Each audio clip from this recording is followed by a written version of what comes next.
"Edward, help!" came from somewhere to the left. A young man sitting on the warehouse steps turned around, nodding to the woman who had called him. "The truck with goods is here. Time to work." Edward. That was his name now, though he couldn't remember his real one. He knew nothing else about himself either, not his age, his parents, or where he came from. A man without a past. 2 years ago, he had found himself on a riverbank near an unfamiliar town. His head was bashed in, his clothes soaking wet, his body freezing. He had tried to piece together who he was, how he had gotten there, what had happened, but nothing came back. His mind was completely blank. The woman who'd called out to him was Helen Moroney. She sold housewares, accessories, slippers, purses, bags and shopping totes. Once a week, when the delivery truck arrived, Edward would unload it for a small fee. It was enough to get by. Helen wasn't the only merchant who needed a strong pair of hands, so the young man never went hungry. Edward lived simply. He had earned everyone's trust and respect over time. When he'd first wandered into the market 2 years ago, nameless and confused, Helen had immediately taken notice of him. She had offered him hot tea and a bun. "Edward, will you help with the paperwork?" Helen smiled as he approached the truck. Edward nodded. "Of course." Though he couldn't remember his past life, he seemed to have experience with office work. He had a knack for spotting errors and inconsistencies in documents. The local merchants had quickly discovered this talent, and now he not only unloaded their goods, but checked their paperwork, earning a bit of extra money. "Thank you, Edward. You're a true friend." Helen often said this to those who helped her. It was one of her characteristic phrases. She was the one who'd given him the name Edward. It had been her son's name. "What happened to you? What's your name?" she'd asked sympathetically when they first met, watching him devour the bun she had given to him. The young man had just shrugged, confused. He still wasn't used to having no memories, and this void terrified him, dragging him into despair. Helen had understood without words. "Have you lost your memory?" "I think so." "My goodness. Would you mind if I called you Edward? That was my son's name." "Okay," the unfortunate man said, and felt relief to have a name at last, even if temporary. At least now he could introduce himself. "What happened to you?" "I don't know. I woke up on the riverbank. Everything before that is blank." "You should go to the police," Helen had exclaimed, wringing her hands. "And maybe the hospital too. That's a nasty bruise on your forehead. You must have hit your head hard." "No, not the police," Edward had cried out in fear. Earlier on that riverbank in the pre-dawn light, he had had the same thought. He'd imagined going into the city, finding a police station, explaining his situation to the officers. Surely they would help him find his family, get him to a hospital where doctors could restore his memory. Everything would work out. The city wasn't far. He'd walked quickly, though passers-by gave him a wide berth, understandably so. He must have been a frightening sight. Wet, sandy, blood on his forehead. He'd entered the police station full of hope, but fled in terror, fearing even worse troubles ahead. A guard had escorted him to the duty officer, who'd listened carefully before stepping out to consult others. Several officers spoke in low voices in the next room, while Edward waited. At first he'd sat calmly, expecting help, but then he had overheard something that chilled him to the bone. They planned to pin a crime on him. How convenient, a suspicious character with no memory. They needed a solution to a serious case that could cost them their positions, and here was the perfect scapegoat, who couldn't even remember his own past. Understanding the danger, Edward had slipped out unnoticed. He'd crept quietly through the corridors, and once outside, ran so fast the wind whistled past his ears. That's when he discovered something about himself. He could run incredibly fast. Perhaps he'd been an athlete. He never knew if anyone had chased him, but he had made up his mind. The police were not an option.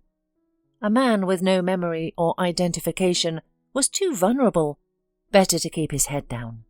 Edward left the city the way he'd come, deciding to avoid people for a while. He spent the day walking along country roads, staying off the main highway, moving through bushes and fields. Exhausted and hungry, but worst of all, thirsty. By midday he found a lake. Though murky and muddy, he didn't care. He scooped up handfuls of the brackish water and drank. By evening he had reached another town. Naturally, he avoided the police and anyone who might call the police. He survived on whatever he could forage. Berries, leaves. It barely took the edge off his hunger. On the third day, he ventured into town and found the market square. It was bustling, but no one paid him any attention, except Helen. Later she admitted his lost look had caught her attention. She let Edward spend the night in her market stall. She wasn't afraid he would rob her and run away. "Oh, I saw right through you," Helen smiled months later when Edward asked how she dared let a homeless man into her warehouse. "I've lived long enough to understand people well. I could see you needed help." After nights on the street, Edward slept on the broken cot in the warehouse as if it were a 5-star hotel. Calm, warm, quiet, without mosquitoes or gnats. Helen helped Edward find work. He helped unload goods for local traders, sometimes filled out supporting documents, and even prepared simple reports. Soon everyone at the market knew and respected him for his politeness, responsibility, diligence, and intelligence. Initially living in Helen's warehouse, he eventually earned enough to rent a bed at a nearby hostel. Life gradually improved and found its rhythm. With steady work, Edward could afford food, clothes, and rent. He made friends. Helen, who treated him like a son, Ben, the cafe owner, Frank, the shoe salesman, and many others. Naturally, Edward often pondered his past and future. Helen suggested several times they go to the police, but Edward refused, frightened. He felt vulnerable and defenseless before the authorities. As a man without a name, past, or documents, anything could happen to him. "Well, you just happened to meet one bad officer," Helen would say. "It happens. Not everyone is like that. The police will help you." "No," Edward would insist. He couldn't admit it even to himself, but he feared more than just the police. He dreaded what truth might emerge. What if he had done something terrible, something irreparable? Perhaps it was better not knowing. Yet Edward desperately hoped his memory would return. He also was confused by his dreams. Sometimes he saw himself in a dilapidated room with torn wallpaper, stained plumbing, cigarette butts and empty bottles strewn across the floor. Other visions showed stark contrasts: expensive furniture, elegant framed paintings, luxurious flower arrangements, a goldfish fountain, and a swimming pool's bright blue surface dancing with sunlight.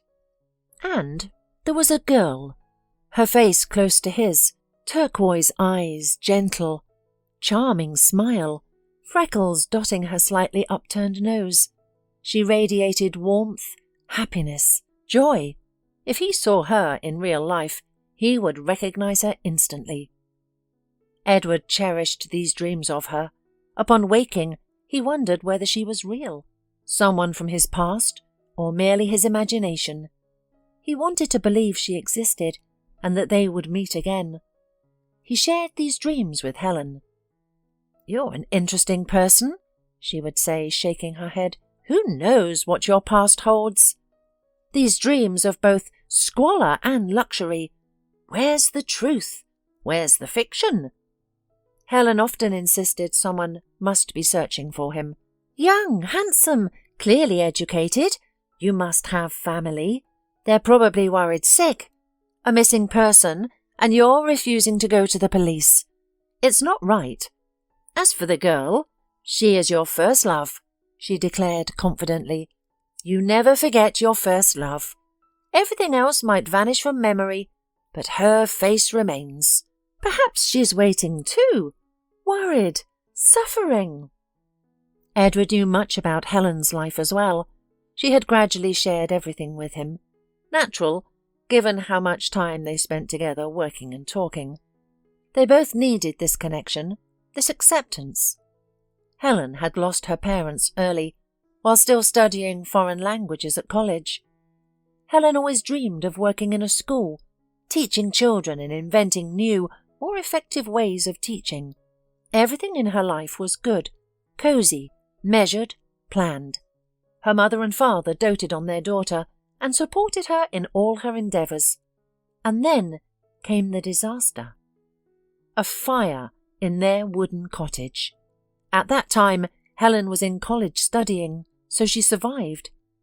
It was hard for her to be alone, without loved ones and relatives nearby. She had to transfer to the correspondence department. She needed to work now, to provide for herself. Young Helen got a job as a saleswoman at a local grocery store. She learned to trade, counting money quickly, keeping track of goods, and communicating with all kinds of customers. These skills would prove useful later. At the time, she thought working as a saleswoman was just temporary. Her diploma was not far off. Helen planned to realize her dream of becoming a teacher, and at first she did. Helen graduated from college, got a job at a school, enjoyed the work and found the salary satisfactory. Life seemed to have settled into a comfortable routine.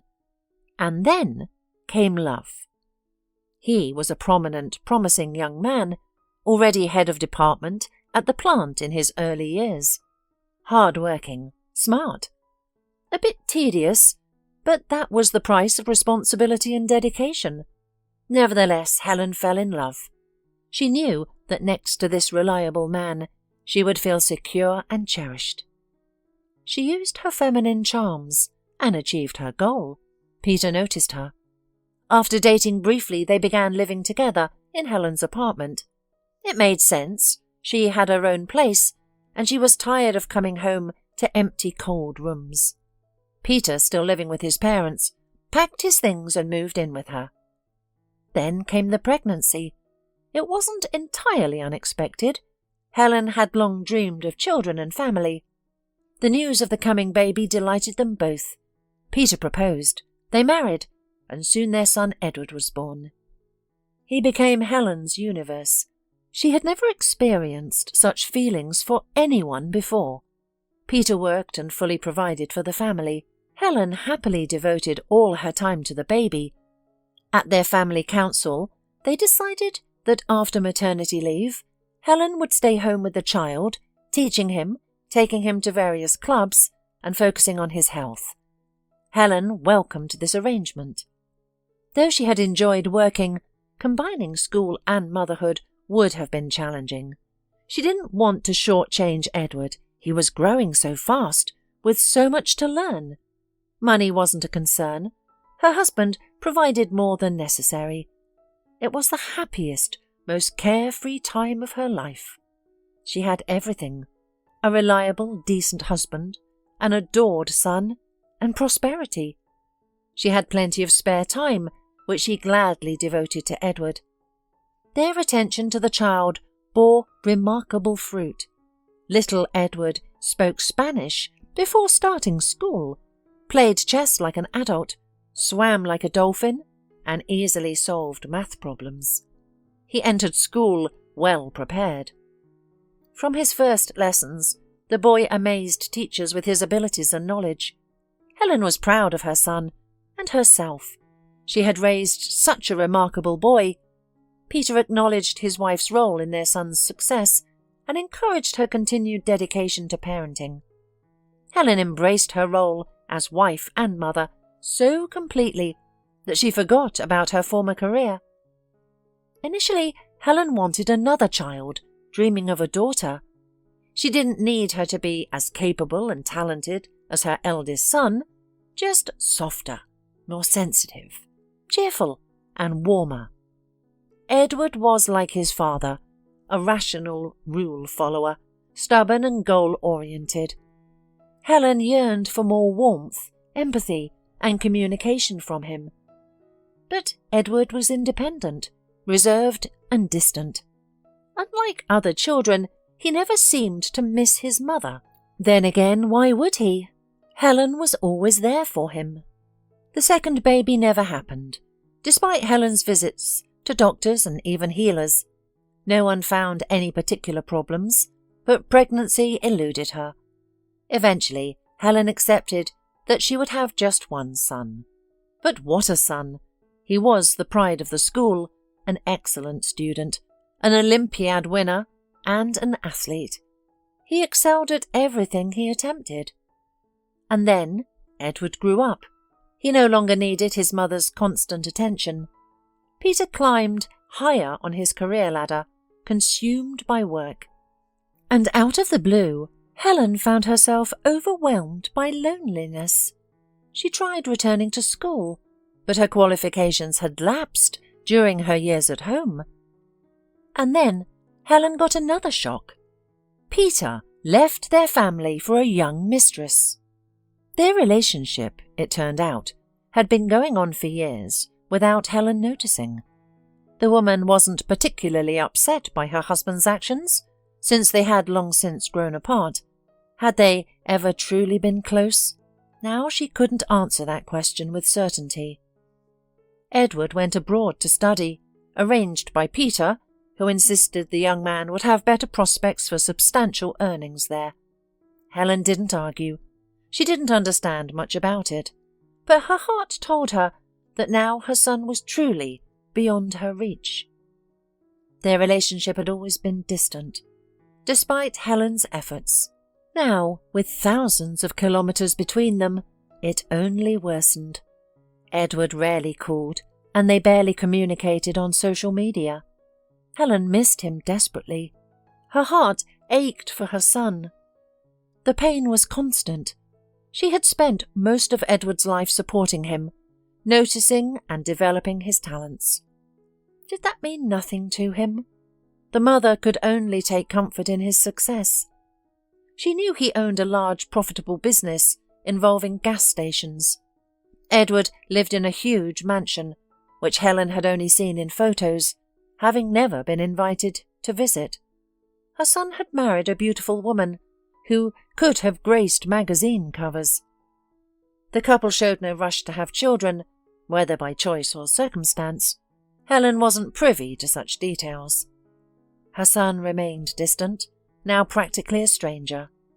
Yet Helen loved him, worried about him, and prayed for his health every evening.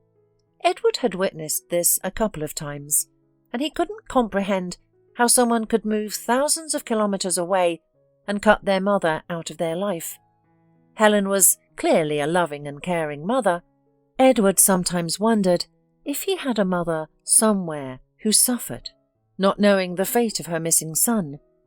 The thought caused him agony. His heart clenched with pity for those who must worry about him. After learning Helen's story, he became more attentive to this woman. She liked taking care of him. Helen helped Edward choose clothes and baked fragrant pies for him.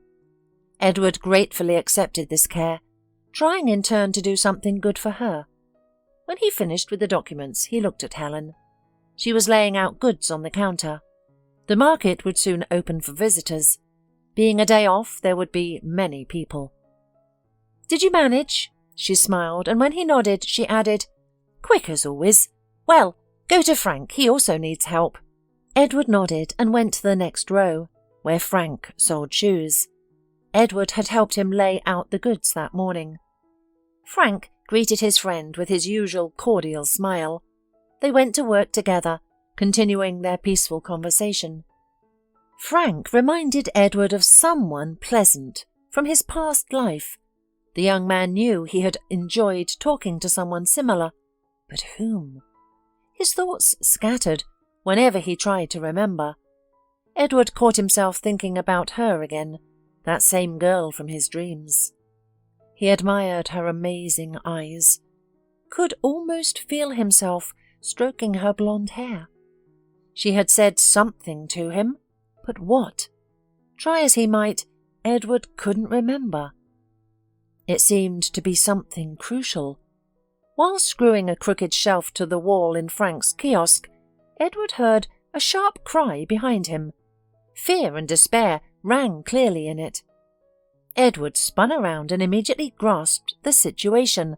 Such incidents weren't uncommon here. At the Rose entrance stood a pretty girl in a light chintz sundress. Her hands spread in confusion, eyes frightened, cheeks flushed red. A teenager was running away from her, clutching a bag to his chest. It was Remy. Many knew him here. A drunk mother's child, he used to beg at the market as a toddler. Many gave him handouts. Helen herself often welcomed Remy, giving him tea and cookies. But Remy had changed as he grew. The cute, big-eyed, touching little boy had become a lanky, angular teenager who people pitied less. Then came Remy's bad influences, a whole gang of street kids who'd banded together. They roamed the market, pickpocketing customers. They left the merchants alone, considering them on their side, but often harmed shoppers. They hadn't been around for a while because the police would crack down on these teenagers, occasionally raiding the market. Now they were back, and Remy, completely lost, had snatched a bag from this young, defenceless girl. Without hesitation, Edward rushed after him. He needed to return the girl's bag and set this young troublemaker straight. If Remy didn't change course, he'd soon land in jail. His whole life would be ruined, though maybe there was still hope. Remy skillfully manoeuvred between rows and stalls. He knew the market like the back of his hand, but so did Edward, who stayed right on the boy's heels. Remy vaulted over the low fence, separating the main market from the warehouses. Edward followed, catching up with the teenager in the alley and restraining him. Edward was a good runner. He had discovered that during his first day of wandering, fleeing from the police station. "Take off your hands!" Remy squirmed on the ground, but Edward held him firmly. "Give me the bag," he ordered, panting from the chase. Remy reluctantly obeyed. "What are you doing?" Edward released the boy, who made no attempt to flee. He stood up, looking guiltily at Edward. "I'm out of cigarettes, and I'm hungry as well." Remy sniffled. "The market director offered to send you to boarding school. Why did you refuse? It's a secure future. Why would you rather waste your time on the street?" "I'm not interested in marching in line, breathing on command. No thanks." "Okay, go," Edward said, ruffling Remy's hair. He felt no anger toward the boy, understanding his difficult circumstances. Remy might have been better off in an orphanage as a small child.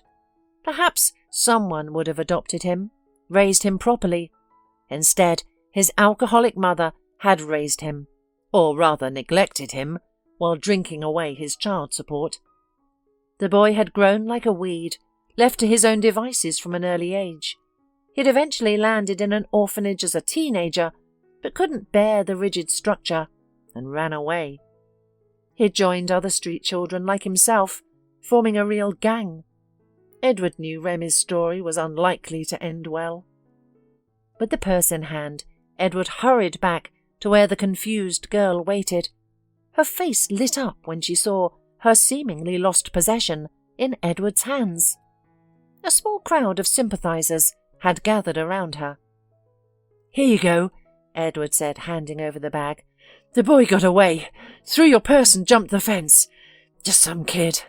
The girl looked at Edward with tear-dampened eyes and a smile. Then she opened her purse and began checking its contents. Edward realized she was making sure nothing was missing.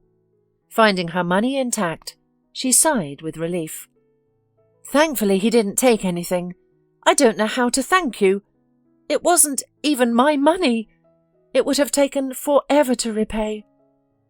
Edward smiled, noticing for the first time how incredibly beautiful she was, somewhat resembling the young woman from his dreams. "A simple thank you is enough," he smiled. "No, that won't do. Let me at least buy you coffee. You worked so hard helping me." Edward agreed, simply because he liked her. Her simplicity, naturalness, sincerity. She was lovely. Walking to the coffee shop at the market's far end, they chatted and introduced themselves. Her name was Claire.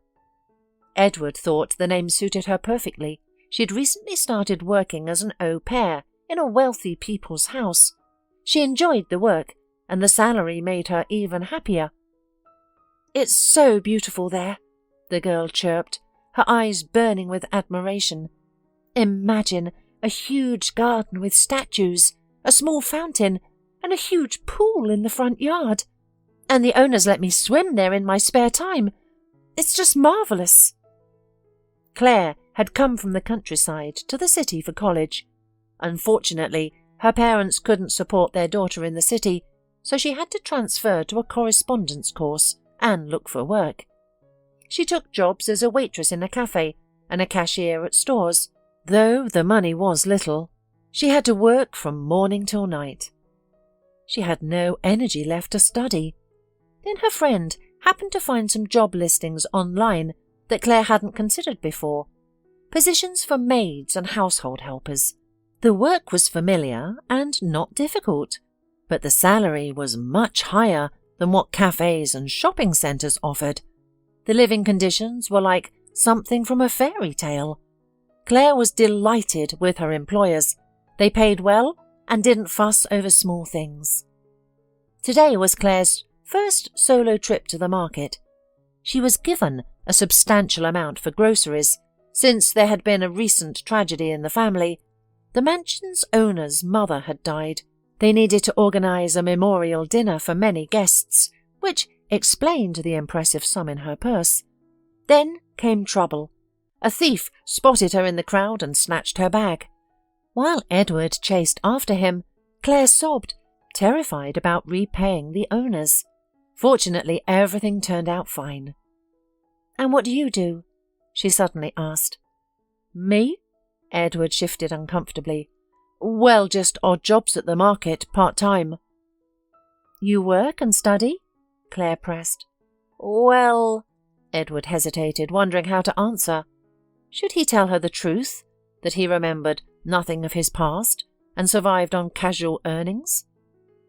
"Don't want to answer?" Claire had been so open with him that Edward decided to be honest too. "You know, I don't remember much about myself." "How is that possible?" "As you see, it's possible." Edward gradually shared his story. It was surprisingly straightforward, and the girl listened, occasionally gasping in amazement. "Well, wow!" Claire exclaimed when he finished.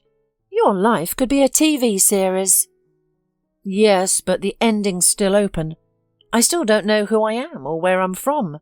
"You need money," she said confidently. "Then you can hire private detectives to find out, since the police won't help." Edward nodded. He'd thought of this himself and had even checked detective rates, but couldn't afford them so far. "And you know what?" Claire's eyes suddenly sparkled. "I have an idea. The house where I work needs a gardener. Nothing complicated. They'll explain everything. Why don't you try for the position? The pay should be decent. You could save up for detectives in a few months. What do you think?" "What's there to think about?" Edward replied. "Maybe it really is fate." "That's great!" Claire beamed. "I'll arrange everything now. We'll take a cab there right away." "Really?" "Good," Edward nodded. "Let me help you. I know everyone here. We'll get the best quality items and save money too." They finished shopping quickly. Edward carried the heavy bags to the cab, wondering how Claire's employers expected such a delicate girl to manage alone. During the ride, she described the mansion's advantages. She clearly wanted Edward to get hired, and he found himself hoping for it too. Living in the employer's home meant no hostel expenses, and with good pay, he could really hire detectives to uncover his past. They arrived at the house's gate, tall forged iron doors that looked impenetrable. Claire touched a magnetic key to the lock, and with a distinctive squeak, the doors briefly slid open to admit them. Edward entered the garden, and Claire had been right. It was beautiful, yet somehow familiar.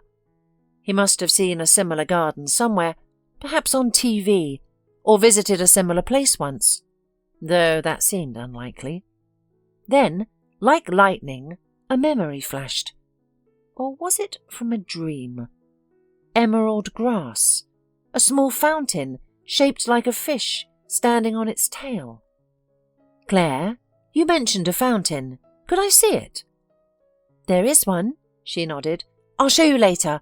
First, we need to take these groceries to the kitchen. Edward followed her down the driveway. He'd thought that they'd use the grand main entrance, with its ornate stucco, but she led him behind the house to a back door. Another flash hit him. He'd seen this place before.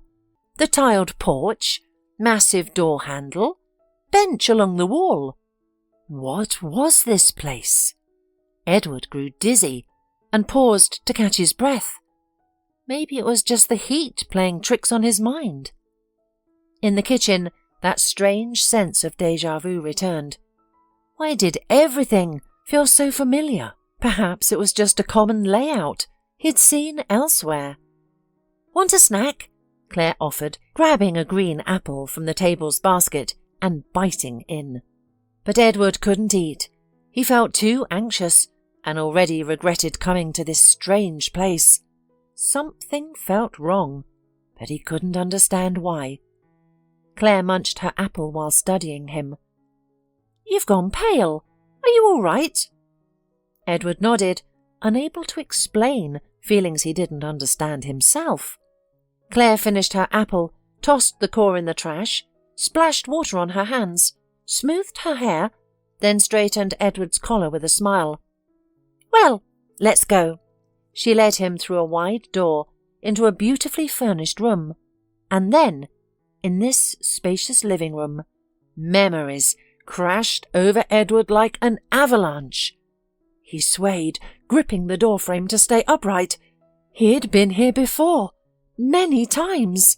He'd lived here. The paintings in heavy frames, the twisted leg coffee table, the wide staircase with smooth railings leading up, the floor-to-ceiling portrait of a tall, thin man in a stern suit, the 2 sofas, 2 armchairs in pale green fabric, the massive chandelier overhead, even the scent, a light citrus from the shelf-mounted diffusers. Oranges were Grandma's favourite. Grandma. Memories flooded back in a fresh wave. Edward's vision went dark. He looked at Claire for help, but she looked confused too, even frightened. She didn't care about the guest and his emotions. The girl hadn't expected to enter the dining room at such an important moment. The owner, his wife, and several relatives were gathered there. Claire knew only some of them, being new to working in this house. Everyone sat at the long dining table, dressed formally and elegantly. At the centre sat a grey-haired, balding man holding a stack of papers. A pair of thin-rimmed glasses perched on his nose. He peered over them to scrutinise the newcomers, while others turned to look as well. Claire wanted to sink into the ground from shame. She had interrupted what was clearly a crucial meeting. She always found herself in such awkward situations, acting before thinking, as her mother always said. The girl feared he'd be punished for her carelessness. She might even lose her bonus or even her job. Anxiously, she glanced at her employer, Mr. Halford. But he wasn't looking at her. His gaze was fixed on Edward, as were everyone else's. Claire couldn't decipher their expressions. Was it surprise? Fear? Both. Edward in turn studied those present. What he'd read on the internet had proven true. Being in this familiar place and seeing details from his past had triggered his memory's return. It happened suddenly, unexpectedly, instantly. Edward felt dizzy and slightly nauseous. He recognized everyone. No wonder. This was the house where he had grown up. He had lived here with his grandmother since childhood. The family notary at the head of the table was familiar too. He had helped Edward's family. No, not Edward's, but James's.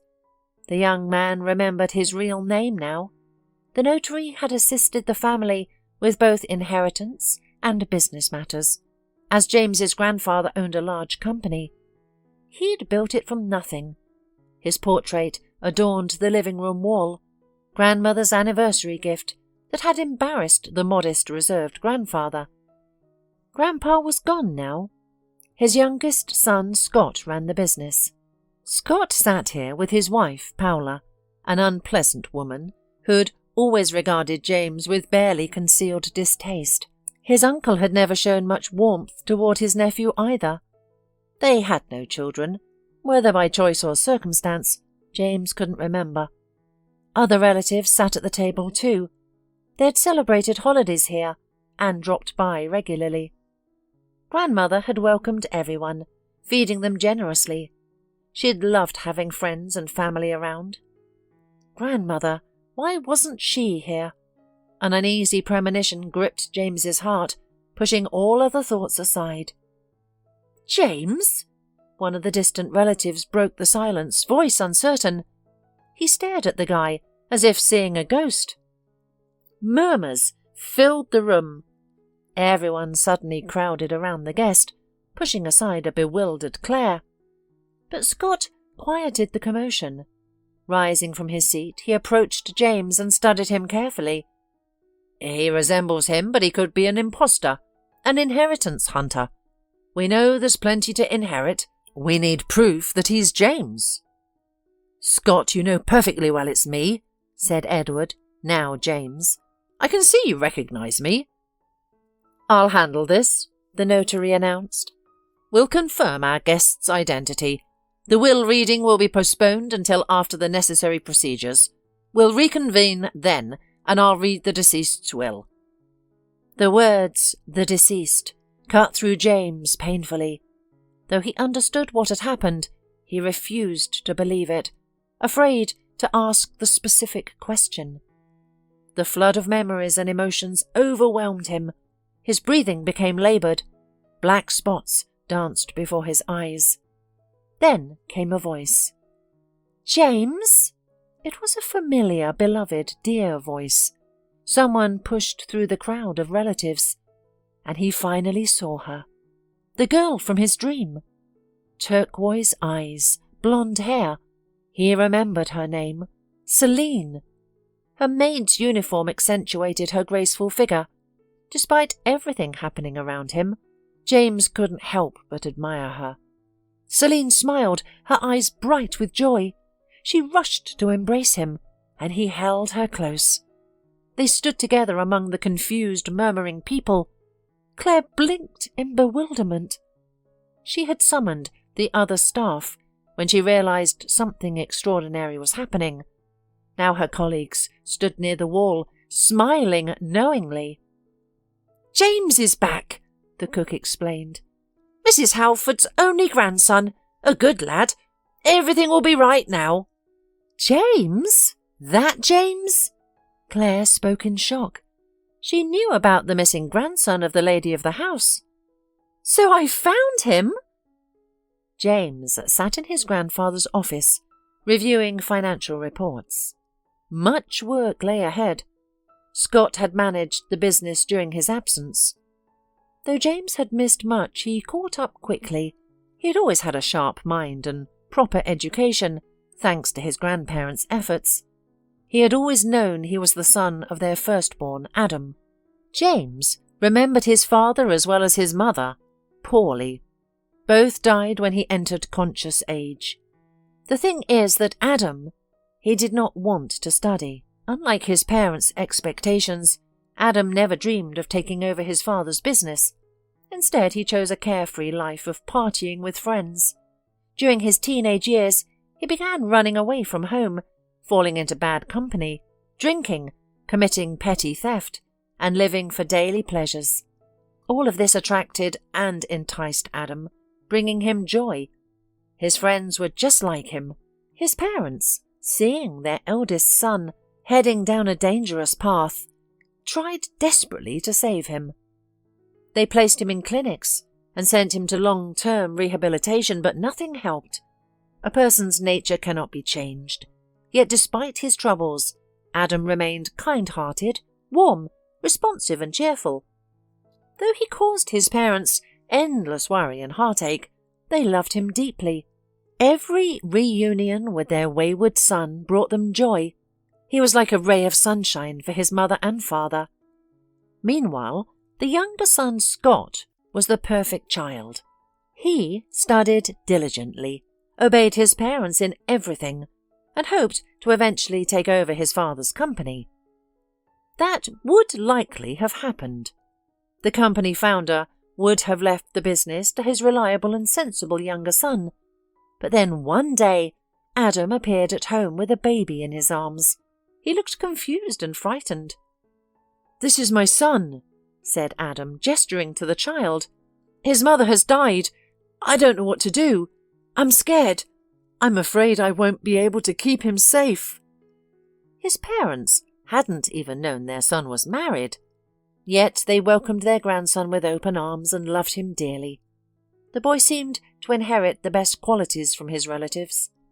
He grew up kind, sensitive, caring and cheerful like Adam, while also being organized, responsible and intelligent like his grandfather and uncle. Adam died shortly after, falling under a bus while drunk. His parents mourned their eldest son deeply. Despite his choices, he had been their joy and their happiness. Despite this difficult time, having James was their saving grace. They raised their grandson with love and acceptance. The boy helped pull them from their abyss of despair and grief. Scott, however, was dissatisfied with his nephew's arrival in the household. The attention given to the child irritated him. Later, when James grew into a serious and promising young man, Scott grew worried. His father increasingly spoke of putting James in charge of the company. "Scott, you're already established, with a good job and everything you need. The boy's an orphan. He needs to find his footing in life. I think he should take over the company when I'm gone. He'll do well. The kid has a golden touch." The man died of a heart attack while James was still in high school, too young to run the business. The company passed to his wife, though she was only a nominal holder. Scott took control. He tried convincing his mother to change the will in his favour, but she had other plans. The elderly woman visited the family notary to draft her will. Her age was advanced, her health failing. The will, however, didn't match Scott's hopes. His mother honoured her late husband's wishes and left the business to her grandson. She also bequeathed the house to James. Scott received a substantial bank account, shares and a large apartment in the city centre. But none of this interested him. Scott wanted the business, the enterprise he'd grown attached to and considered practically his own. It seemed James would inherit everything once he finished his education and was ready. This thought infuriated Scott. He hated his nephew. He hated that James was born, that he'd captured his parents' love, that he'd become his main rival and competitor. James studied at the Economic University, graduating with honours, which delighted his grandmother. She even hosted a banquet at home, inviting all the relatives to celebrate. She was immensely proud of James. That evening, Scott wore a sour smile and glared at his nephew with hatred. His wife, Paula, had to elbow him when he looked at James with 2 noticeable daggers, but by then Scott had made up his mind. He wouldn't let this upstart take what he considered rightfully his. James should never have existed in the first place. Scott would correct that mistake. Celine, the young maid, noticed the hostile looks Scott gave his nephew throughout the evening. Being naturally sensitive and observant, she warned James about potential trouble, but he just smiled, embraced her and kissed her. "You worry too much," James said, stroking Celine's head. "Don't be afraid. You have nothing to fear when you're with me. Everything will be fine." Celine relaxed somewhat. James's words always soothed her. The young au pairs and the owner's grandson had fallen for each other at first sight. Celine had arrived nervous, trembling and shy. A village girl studying in the city, she needed part-time work, a common situation. James, home from the capital on vacation, saw the new maid and instantly knew it was fate. One look was all it took. He was thunderstruck. Such things, it turned out, weren't just for movies and books. They understood each other instinctively, felt connected even at a distance, missed each other constantly, and exchanged endless messages and photos. Their love was pure and strong. His grandmother was delighted. "Celine is a wonderful girl, tender, devoted, loving and caring. You'll be happy together. Just finish university first. You'll be head of the family soon. You need to be able to provide for your family." James agreed with his grandmother. Though separation during his studies was difficult, they managed. They stayed in constant contact and cherished their reunions. After graduation, James returned home and began learning about the company. He would soon replace his uncle as general director. He could see how uncomfortable this made Scott. His uncle had never liked him. But James had always wanted a good relationship with him. As a child, he'd tried hard to win over Scott and his wife, Paula. But it was futile. They regarded him with coldness and even disgust. That fateful evening, James received a text message from an unknown number. "Come to the river under the old bridge in the evening. There's a surprise waiting for you." James smiled, figuring it was Celine. They often arranged surprises for each other spontaneously. He had been thinking about proposing to her for a long time, wanting to make it something special. Celine was just like that too, always planning something unexpected. Now she was mysteriously asking him out on a date. But it wasn't Celine who met him in the evening twilight under the bridge. What happened next was something James wished he could forget, but couldn't. Scott was there with two muscular men whose stern faces showed no emotion. James instantly understood the situation and knew he was helpless. "Here's my good-for-nothing nephew," Scott said with a sneer. "How I've hated you all these years." "Why?" "Because you existed. My parents preferred Adam at first, despite his awful behaviour. I worked so hard to earn their love, and they loved both sons. Differently." Scott shook his head. "Adam was their golden child, and I was just the backup. Adam died. I knew he would. How could he not with his lifestyle? But then you appeared, and they made you their favourite. Your father left you the business, the company I invested so much in. Is that fair? Take it," James pleaded. "I don't want it. I'll sign everything over to you." He realised he was fighting for his life now. The business meant nothing compared to survival. But Scott was beyond reason, driven by both greed and deep-seated hatred. "You'll say anything now. I want you gone." Scott stepped aside, and his men advanced on James. Despite his screams for mercy, they attacked. A blow to his nose blurred his vision. Then came a sharp pain in his head, and everything faded to black. Later, James woke up on the riverbank, wet, injured, but alive. Scott believed the job was finished. His hired men had thrown what they thought was a lifeless body into the river, expecting it to surface downstream days later. They planned to dismiss it as a robbery gone wrong. But things didn't go as planned. The body was never found. James was reported missing, but Scott wasn't concerned. He had witnessed his nephew's seemingly fatal injuries himself. If the body never surfaced, well, that was fine too. In 5 years, he'll be declared dead, and then Scott will be the sole heir of his parents.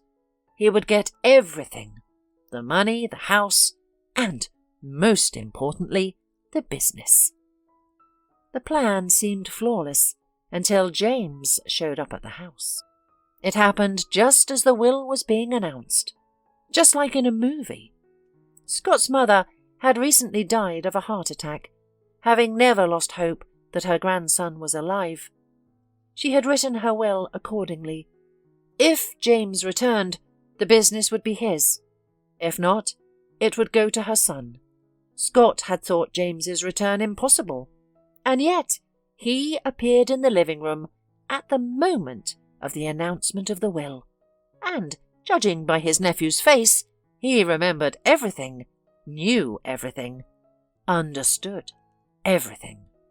What had he waited so long for? Later, Scott learned that all this time, James remembered nothing about himself, led a life almost like a bum. Now, James struggled to focus on his report. Numbers blurred before his eyes as his mind wandered. He questioned his decision not to report Scott to the police. Instead, he had let Scott go with his inheritance, agreeing that he would start a new life far away and forget everything, or face police investigation and prosecution. Scott had agreed and left, but would he keep his word? James sighed. Living with the knowledge that someone harboured such hatred toward him was unsettling. Yet he had many people who loved him, though he couldn't bring his grandmother back, and it pained him that she died never knowing he was safe. He had Celine.